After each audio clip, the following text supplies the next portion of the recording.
ini kami ada masalah hukum yang dilaporkan oleh pihak pengembang yang tidak ada fakta dan tidak ada bukti. Kami dijadikan tersangka. Mana itu? Itu kejadian lokasinya di Jalan Pinang Baris 2 ataupun Jalan Komplek Cina, Kampung Lalang, Pasar 5. Dasarnya? Dasarnya pada awal itu 2013, saya sebagai Ketua Ranting PDIP Kampung Lalang, saya diperintahkan partai, Ketua PAC saya, Bapak Johannes Huta Galung, yang ini hari menjabat anggota Dewan.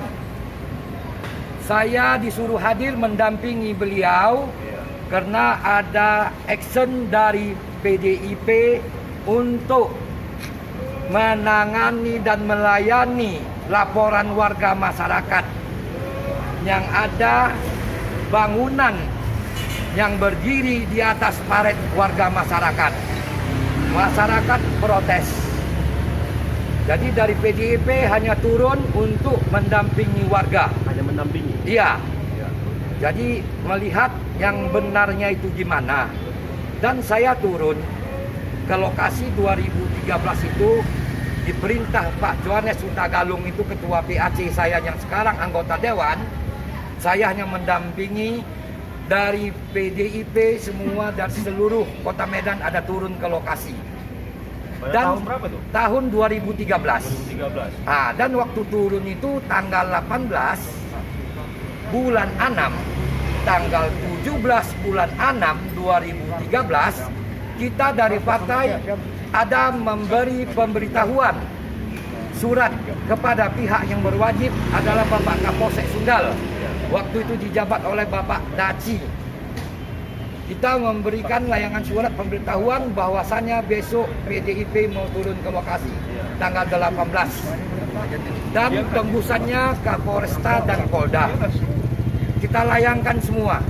Kita legal PDIP, tidak ilegal. Resmi. Dari surat yang diturunkan itu adalah dari Ketua Fraksi kita, Bapak Bulan Mukhtar. Waktu itu bendahara fraksi. Surat beliaulah yang kita tujukan ke Polsek Sunggal dan Polrestabes Medan dan Polda dan tembusan yang lain-lain lagi. Waktu itu turunlah semua instansi terkait. Iya, siapa aja? Waktu itu ya dari Kapolsek, Iya. Pak Camat, Pak Lurah, Kepling, Babinsa, Intel dari Polresta, Iya. Intel dari Polresta, udah itu dari Sunggal turun. Rame lah. Rame mendampingi kita dan melihat supaya jangan muncul satu hal yang tidak diingini. Kita dikawal oleh pihak kepolisian. Kira-kira ada seminggu atau 2 minggu muncul surat panggilan dari polisi. Muncul atas dilaporkan, pelapor itu adalah kepada Pak Ayu sebagai saksi terlapor. Saya dipanggil sebagai saksi. Yang lapor siapa? Yang lapor Parto Irawan alias Ako. Pemborong. Iya. Dia yang melaporkan saya. Jadi kami setelah di BAP di Polsek Sunggal, kira-kira ada 2 bulan atau 1 bulan, muncul panggilan lagi, kami dipanggil ke Polresta.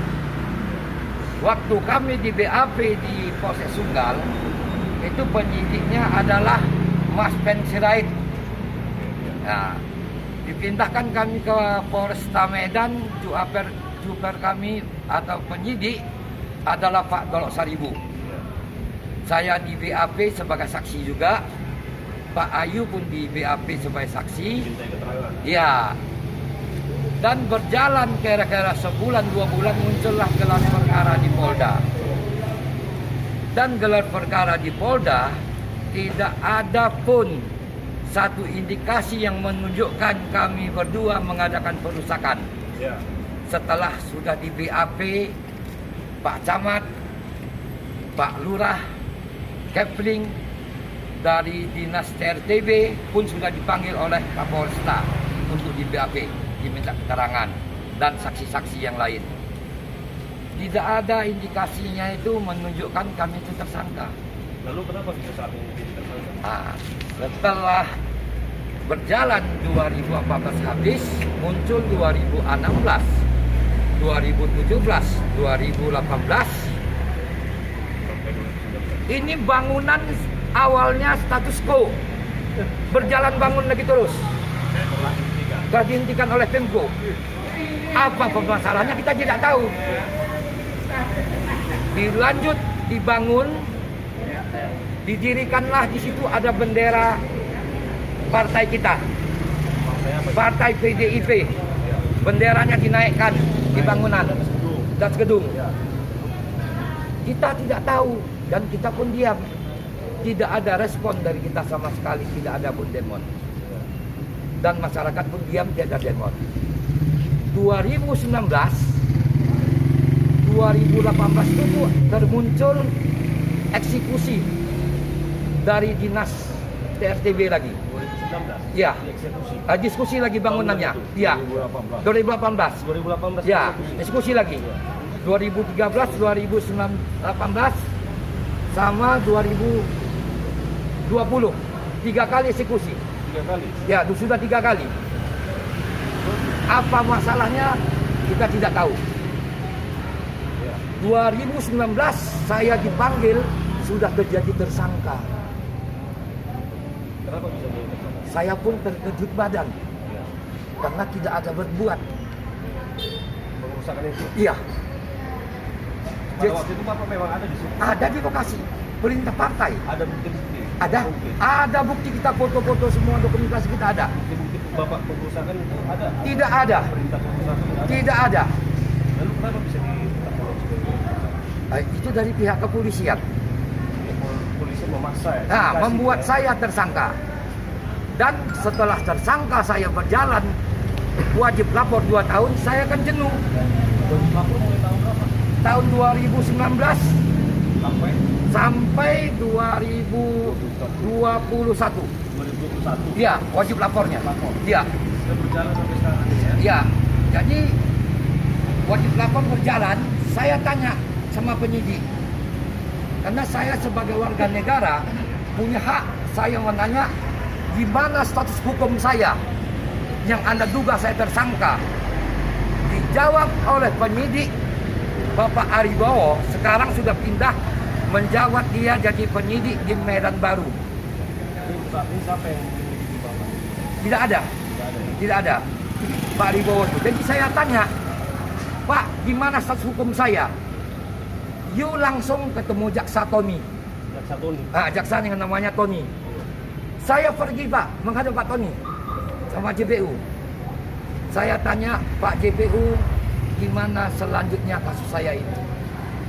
Jawaban dari Pak Tony kepada saya, Pak, kasus Bapak sudah sering saya balikkan. Kenapa alasannya? Jadi Pak, dibalikkan kok nggak ada status hukum saya. Macam mana saya mau dudukkan kasus kalian, katanya. Ini hari saya dikasih 1 miliar pun, saya tidak berani. Saya masih muda, karir saya masih panjang. Itulah jawaban Pak Tony kepada saya. Tidak tahu kenapa ya? Ya, jadi saya balik lagi ke penyidik. Pak, saya sudah ketemu. Dia jawab sama saya, ya sabar-sabar Pak, sebentar lagi siap. Siap apa dia maksudnya? Selesailah ini, katanya. Berarti dijadikan lepas? Dia tidak ngomong lepas, tidak ngomong berlanjut kemana, dia nggak ngomong. Sabar dulu, kita tunggu hasil dari... Iya. Berjalan lagi. Berjalan lagi, saya tanya, Pak gimana? Oh, sekarang jaksanya sudah tukar. Tukarnya adalah Pak Rembo Sinurat. Rembo Sinurat? Jakarta. Ini. Bapak jumpa dia, katanya. Saya berangkat lagi ketemu Pak Rembo. Saya tanya, Pak, mohon izin, saya numpang tanya gimana kasus saya ini, Pak. Satu kepastiannya. Wah, ini katanya saksi dia banyak ini, katanya. Jadi Pak, di masa selanjutnya, kalau saya merah putih, itu jawaban Pak Rembo sama saya. Saya merah putih.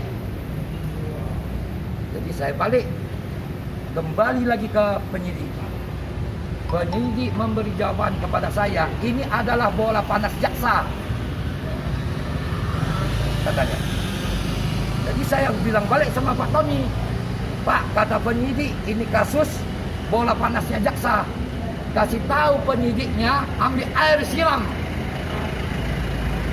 Ya, Pak Tony bilang sama saya gini, suruh dia ambil air siram mah, katanya.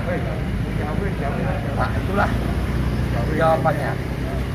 Baru gantilah penyidik lagi, si Pak Farid Polresta. Iya, karena dia kan udah pindah ke Medan Baru. Penyidik yang keempat ini yang baru mengomong, tunggulah Pak keputusan dari JPU. Kalau saya tanggal 8 saya dilimpahkan 2021 baru. Jadi tunggulah Pak Tekling, katanya. Apa kabar dari kejaksaan? Tiba-tiba muncul di telepon, Pak, kasus Bapak sudah P21. Ya, kok bisa naik ke P21, Pak? Saya bilang, kata penyidik yang baru ini, saya tidak menangani, saya hanya menunggu kabar dari jaksa. Penyidik yang keempat ini sudah 4 penyidiknya. Jaksa sudah 2. Di tangan Pak Rembo inilah saya dijadikan P21 ini, dan lanjutlah kami disidangkan. Kapan sidang? Setiap hari Selasa. Di dalam pembuktian tidak terbukti kita melakukan, tidak ada barang bukti ditunjukkan sama kita. Iya. Jadi langkah apa yang diambil? Wah, kita ya pasti minta satu kepastian hukum, satu keadilan. Jangan sebena-bena kita warga negara Indonesia ini yang tak bersalah disalahkan. Dan Bapak saat ini menunggu kepastian hukum ya? Sudah pasti Pak, saya perjuangan sampai kemanapun. Keadilan ini harus ada. Kalau Pak dari Pak Ayu gimana? Saya mohon petunjuk juga dari bapak-bapak dari media ini. Saya mau cerita sedikit tentang GAP saya di Polsek sampai di Polresta. Apakah BAP tahun 2013 yang ditanya ke saya termasuklah di situ camat, polisi, lurah, camat, lurah, Kepling dan yang lain-lain, dan karyawan-karyawan si pelapor itu tahun 2013 waktu BAP-nya itu, apa itu berlaku, Pak? Kalau memang berlaku, kenapa kita tahun 2014 itu nggak ditahan, nggak jadikan tersangka? Iya. Kenapa sesudah direkayasa di tahun 2018, kenapa 2018 BAP-nya jadi acuan untuk membuat kami jadi tersangka? Apakah tahun 2013 itu polisinya nggak senior? Apa itu nggak bisa jadikan hukum? Apakah memang Bapak pada waktu 2013 ada di tempat? Oh, saya tidak ada di tempat. Tidak ada di tempat. Saya memang tidak ada di tempat karena saya suku minoritas. Saya tidak mau bermasalah dengan saya dan keluarga saya, dan saya punya usaha di dalam bidang pendidikan. Jadi saya tidak akan mengikuti yang kayak gitu. Jadi menurut Bapak ini sebagai apa? Saya tidak tahu apa tujuannya dari masalah ini. Apa memang harus saya dihukum? Makanya saya bergabung kemari. Karena ada awalnya pun saya sudah anggota PDIP. Nah, ya. Oke, yang terakhir untuk Ketua Guntur selaku Ketua PAC dan Delil, apa langkah-langkah PDB untuk kasus ini? Baik, sebelum saya menyampaikan melengkapi dari penyampaian dari rekan-rekan Celong ini, di sini saya sampaikan mulanya pada tanggal 17 bulan 6 tahun 2013, saya pada saat itu selaku koordinator Satgas PDI Perjuangan Sumatera Utara, saya dipanggil oleh Berlian Mukhtar, anggota DPRD Sumut, ke ruangan kerjanya yang pada saat itu Berlian Mukhtar juga adalah komandan Satgas PDI Perjuangan Sumatera Utara. Saya koordinatornya di lapangannya, saya diperintahkan Besunggal untuk besoknya untuk mengontrol massa yang ada di sana nantinya supaya jangan berbuat anarkis. Jadi saya menyaksikan situasi di situ. Sebelum ada pembongkaran, saya datang sampai ke tempat, itu alat berat sudah ada di situ. Orang dinas RTB sudah ada, polisi sudah ada, lurah ada, camat ada, Kepling juga ada. Dan saya lihat sendiri di situ, saudara Tekleng ada di tempat. Bang Ayu ini rekan juang saya nih, tidak ada di tempat. Saya saksi karena pengurus-pengurus partai yang ada di sana pada saat itu berdekatan dengan saya, dan saya langsung berdekatan dulu sama berdampingan dengan Kanit Intel Polsek Sunggal pada saat itu. Jadi saya sampaikan di sini, saksi kunci daripada permasalahan ini itu ada di dinas RTB. Itu ada di dinas RTB Kota Medan. Karena yang melakukan pembongkaran adalah dinas RTB Kota Medan. Kenapa yang harus dituduh rekan-rekan juang saya ini? Ada apa ini? Ini harus dipertanyakan. Pada waktu itu apakah memang ada surat perintah, Pak?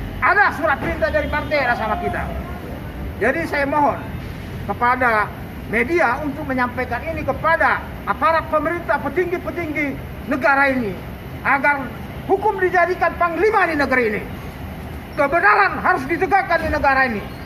Dan yang saya sesalkan di sini, sebelum permasalahan ini, yang menangani, jaksa yang menangani ini adalah saudara Tony. Selama hampir 7 tahun, jaksa penuntut umum Tony tidak dapat mempedu-satukan ini. Dinilai gagal ya? Gagal, dinilai gagal. Kenapa ini jaksa penuntut umum yang satu ini, Rembo Sinurat ini, bisa mempedu-satukan ini? Ada apa ini? Ada apa pihak kepolisian? Bisa menerima laporan Parto Irawan mafia bangunan, mafia bangunan ilegal. Karena Parto Irawan membuat laporan ke Poltabes tidak dilengkapi surat kuasa pemilik pembangunan. Tidak ada surat kuasa. Kapasitas Parto ada sebagai pemborong, bukan pemilik bangunan. Tapi kenapa pihak kepolisian bisa menerima ini? Itu satu. Saya minta kepada Kapolri dan pejabat-pejabat tinggi di negara agar menindak aparatur bawahannya yang bertindak sewenang-wenang. Dan kami menduga ini ada permainan, ada pengkolisian. Begitu juga dengan jaksa penuntut umum.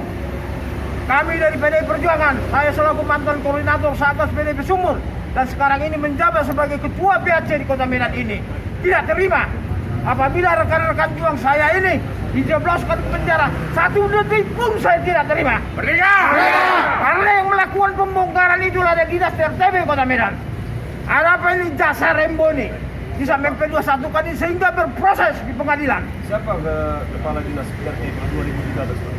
Yang jelas pada saat itu Pak Sampurna Kasapol PP-nya Sofian. Jadi di sini saya mintakan, sebenarnya permasalahan ini tidaklah rumit. Yang saya sesalkan ini jaksa penuntut umum Rembo ini, Rembo Sinurat ini, kenapa dia tidak menghadirkan dinas RTB di persidangan? Karena cukup dinas RTB menghadapi persidangan, mengatakan kepada hakim, kami yang membongkar Pak Hakim. Selesai. Kenapa ini jadi korban ini semua? Ada apa ini hukum di negara kita ini? Ada apa dengan jaksa ini? Jadi di sini juga kami sampaikan kepada petinggi-petinggi PDI Perjuangan yang ada khususnya di Kota Medan ini. DPR yang pilihan dari Kota Medan ini. Mana kalian? Mana banteng itu? Rapatkan barisan.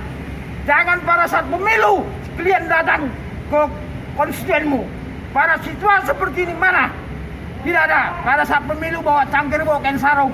Begitu masyarakatnya, konstituennya dizolimi, dia diam. Mana jalimu?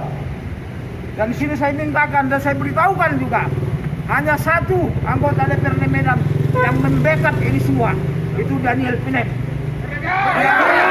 Dia pertaruhkan jabatannya anggota DPR untuk menjamuni saudara Teleng agar tidak dipenjara. Dia yang berbuat di sini. Yang lainnya tanda tanya. Yang lainnya tanda tanya. Ada apa ini?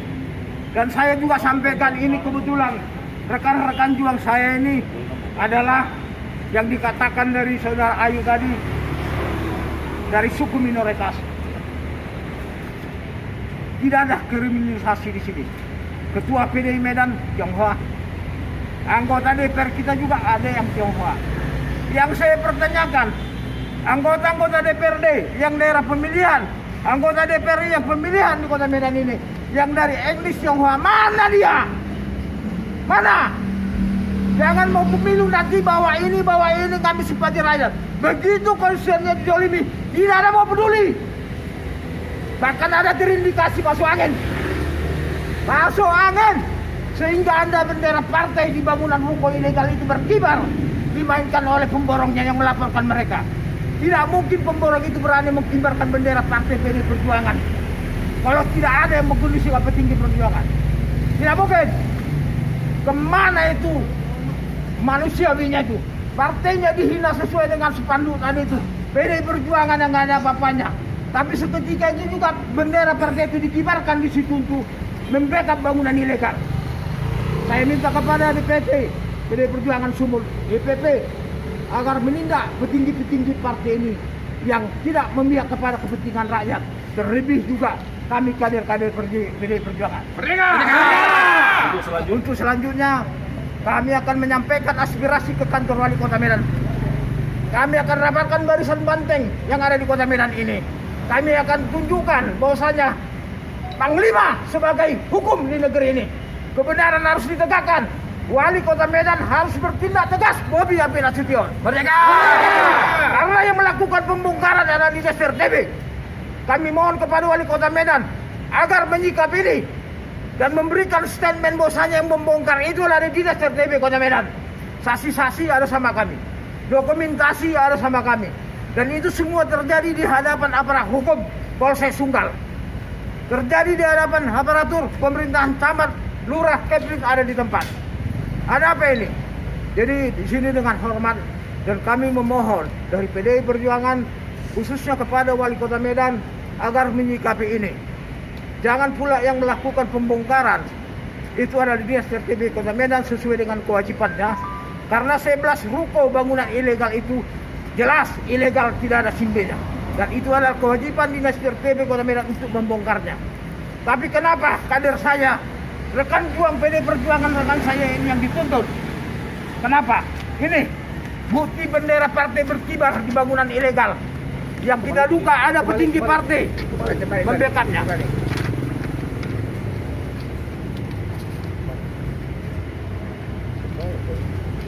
Ya.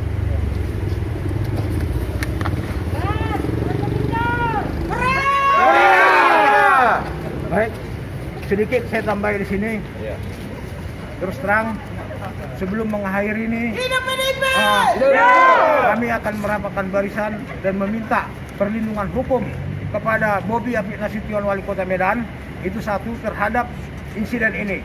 Yang kedua, kami meminta kepada Bobi selaku Wali Kota di Kota Medan ini agar menindak bangunan ilegal yang 11 ruko itu. Karena sudah melanggar peraturan. Amdalnya tidak ada, bangunan ruko itu ada di bibir parit dan di atas parit. Tidak ada amdalnya, 1 meter pun tidak ada. Menutup parit dan fasilitas umum, bahkan 50 cm jalan dimakan bangunan itu. Dan parit masyarakat sampai hari ini masih ada di dalam bangunan ini. Sarmatua Tampu Bulun, Sekretaris BBHAR, Badan Bantuan Hukum Advokasi Rakyat PDIP Kota Medan. Jadi sejak pertama perkara ini diproses hukum di polisi juga sudah didampingi oleh BBHAR Medan sampai ke pengadilan. Pertama yang menjadi catatan penting, fakta-fakta persidangan bahwa saksi-saksi pelapor Parto Irawan sebagian besar sudah meninggal. Kenapa itu ada di dalam tuntutan keterangan saksi itu? Kedua, bahwa ruko yang berada di Pasar 5, Kampung Lalang itu tidak ada IMB-nya. Ketiga, menjadi catatan penting bahwa yang membongkar itu bukan si kader partai tetapi TRTB. Bukan para terdakwa tetapi dari dinas TRTB. Jadi yang menjadi pertanyaan, kenapa mereka dikriminalisasi? Ada apa ini? Oleh karena itu BBHAR hari Selasa ini akan menyerahkan pledoi terkait mereka sebagai terdakwa. Kemudian dalam unsur-unsurnya 170 mereka tidak terbukti. Kenapa? Pertama, si Teleng, si Rudi Yanto tidak melakukan pengerusakan. Kedua, si Ayu atau si Yudi Susanto tidak di TKP. Ini ada apa ini? Inilah yang dikatakan kriminalisasi hukum. Dalam falsafah hukum dikatakan lebih bagus membebaskan 1000 orang daripada menghukum 1 orang yang tidak bersalah. Hakim jelilah melihat kasus kasus ini. Telaalah yang benar-benar, jangan menghukum orang yang tidak bersalah. Kalau saya bersalah di dalam hal ini, jangankan saya, anak cucu saya mati, Pak. Tahu? Kalau saya yang minta satu kepastian hukum bagi saya sebagai warga negara Indonesia. Kalau memang tidak bersalah saya, ya murnikanlah, bersihkan nama saya. Karena saya sebagai manusia yang hidup mempunyai perjalanan hidup, janganlah saya dirusakkan dengan nama terdakwa ataupun tersangka. Itu yang saya minta kepada Pak Majelis. Ya, semoga Pak Majelis telah diberkati Tuhan. Semoga Pak Majelis yang mulia diberikan umur yang panjang, bisa memperpanjang tangan Tuhan. Amin.